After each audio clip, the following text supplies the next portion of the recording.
In my school days एक teacher ने कहा था कि टाइम और ब्रेन इसको अगर सही समय पर सही तरीके से यूज कर लिया तो there is nothing in life which you can not achieve. तो टाइम मैनेजमेंट एक ऐसा टॉपिक है, हम सब चाहते हैं कि उस तरीके में यूज करने लग जाए, मैजिक हो जाए। तो अभी तक जितनी भी बुक्स मैंने इस पर पढ़ी हैं उसको अगर मैं कंसाइज करूं 10 प्रिंसिपल्स में तो ये है। First you need to absolutely own your time, यानी कि अगर कोई काम आज आप नहीं कर पा रहे वो इस वजह से नहीं है कि आपके पास टाइम नहीं है, वो इस वजह से क्योंकि अभी वो आपकी प्रायोरिटी में नहीं है। अब प्रायोरिटी में अगर आपने किसी चीज को रख लिया है तो अब ये ध्यान रखिए, या तो हम उसको करेंगे यानी कि हेल या मतलब कुछ भी हो इसको करेंगे या फिर नहीं करेंगे। क्लियर कैटेगराइजेशन, कोई कंफ्यूजन नहीं रखना कि हो भी जाएगा, नहीं हुआ तो चल जाएगा, ऐसा नहीं है। थर्ड प्रिंसिपल है you should have a daily highlight of your day, मतलब कोई ऐसा काम जो कि हमें करना ही करना है, यानी कि बाकी सब काम बिगड़ जाएं लेकिन ये काम तो करके रहेंगे क्योंकि we will feel more satisfied with this. अगर एक वो काम आपने पकड़ लिया ना तो उससे वो पावर आपको मिलेगी कि बाकी काफी सारे काम जो छूट जाने वाले थे वो भी आप कर पाओगे। Fourth is to do list. Your brain is for having ideas not to hold them. तो अगर हम लिख लेते हैं तो हमारा फोकस स्पेसिफिकली उन टास्क पर रहता है और जैसे हम क्रॉस करते रहते हैं एक टास्क को सो यू फील गुड।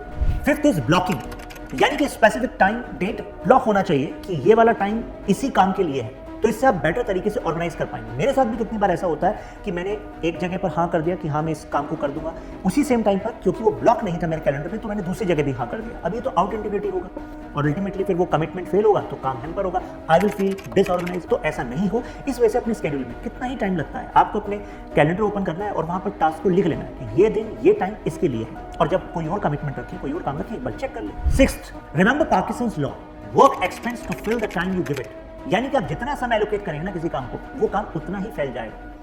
सो जब भी किसी काम को शुरू करें तो हैव अ डेडलाइन सेट कि यार इतना टाइम मैंने इसको दिया है। यू विल फील सरप्राइज कि आप कितनी जल्दी उस काम को कंप्लीट कर पाएंगे। प्रोटेक्ट योर टाइम, यानी कि कुछ अपने डे का एक पार्ट ऐसा रखो जो केवल आपके लिए है, क्योंकि जब आप अपने लिए मेंटली फिजिकली फिट रहेंगे, वो एफर्ट कर रहे होंगे, तभी आप बाकी सारे काम भी कर पाएंगे। तो प्रोटेक्ट योर टाइम और a particular time zone. It is delegation. कई बार हमें लगता है कि सब कुछ काम नहीं करना, लेकिन you have to value your time, यानी कुछ काम ऐसे हो सकते हैं जो दूसरा कोई बेटर कर सकता है, तो let them do that work for you. Free your hours so that you can do those things which really matter, which you are not able to do till now. Ninth is automate scheduling. Stop wasting time in back and forth कि अब मैं mail बार बार check करूं। कितने लोग आप में से ऐसे हैं जो कंफर्म करिएगा कमेंट्स में, जो कई बार वो काम बार बार रिपीट कर रहे हैं जिससे पता है कि कुछ मिलने वाला नहीं है, बार बार मेल चेक करना, बार बार सोशल मीडिया चेक करना।